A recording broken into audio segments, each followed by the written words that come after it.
In this video essay, I'll be exploring the films of Terry Gilliam from an emotional perspective to see why films like 1991's The Fisher King show why we should take the study of emotion in cinema seriously. A sentiment shared by many film scholars is that the study of emotions, though arguably the most important aspect of the film experience, has been greatly overlooked and under-investigated. This is, as Plantinga and Smith put it, one of the most underexplored topics in film studies. An investigation into Freudian or Lacanian psychoanalytic approaches to film quickly reveal their shortcomings of being highly theoretical, and this has a tendency to create a rhetorical and experiential gap for film studies. It's all logic and reason now. Science, progress. Or as Plantinga also states, although we must appeal to the formal elements of the film to understand its workings, these formal elements do not constitute the ultimate significance of the film. Ideally, we cannot stop with form, comprehension, and affect either, for these phenomena relate to ideas, to rhetoric, to ethics, and to ideology. Here, in this approach, we are trying to keep the direct felt presence of immediate experience intact when we speak about what a film like The Fisher King makes us feel. The Fisher King is about trauma. This is true of both the film and the source material of the myth of the Wounded King. Tajra Lane, in reference to Jill Bennett, says that visual art produced in the context of trauma is transactive rather than communicative, and why it touches the spectator by means of immediate emotional engagement that does not necessarily convey the reality of traumatic experience.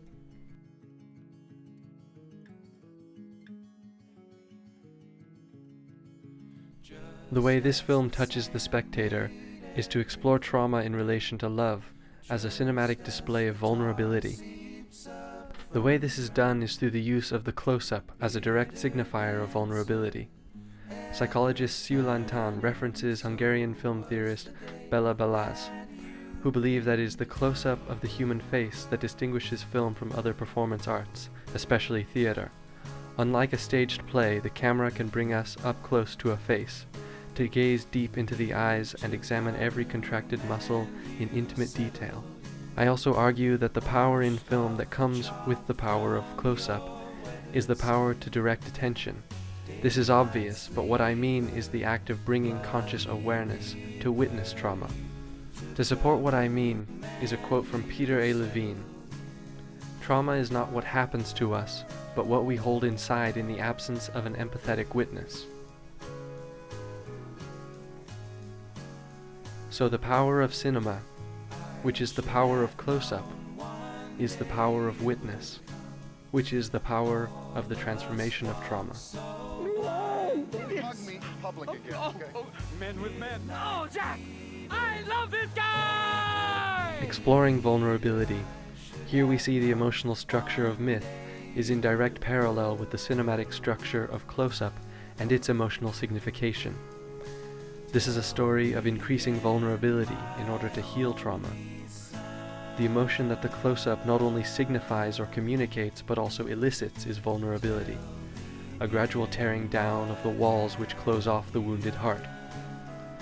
Though trauma is the focus of the close-up in this film, love is its motivation of development. This can be seen in multiple scenes, including this, where Perry is showing his exuberant love for Jack. Then immediately after, this vulnerability of love leaves Perry exposed to his trauma, which causes him to become seized with fear, where we are given the most agonizing close-up of Perry's terrified face. Terry Gilliam's films often explore the space in which love and pain exist as the same reality within the heart. This can be expressed in mythology studies theorist Joseph Campbell's famous quote, "The cave you fear to enter holds the treasure you seek." Tajra Lane points out the nature of trauma as externalization, saying, "The spectator's stance corresponds to the operational structure of trauma, in which a traumatic event lies outside a victim's ordinary existence." This could be seen as Perry's externalization as the Red Knight. This is relevant as John Matthews sees the Grail myth as a quest for wholeness. As a scholar of Grail mythology, John Matthews regards the importance of the Grail myths in Western culture for their healing and transformative potential. One obvious approach to looking at the Fisher King would be from the perspective of mythology, the theories of Joseph Campbell, and the source material of the Arthurian Grail mythos. Yet the same theoretical, literal, and rhetorical disconnect that occurs in film theory between emotion and psychology, one could say also is present in the study of all myth. What John Matthews writes about is using the Wounded King myth, specifically in shamanic healing, by using its imagery in guided visualization meditation. In light of the Fisher King, this perspective reveals to me the power of film as akin to guided visualization meditation, or at least for having this potential. The Fisher King reveals to me the power of cinema as a shamanic medium for the healing of the psyche through direct emotional elicitation, rather than verbal signification.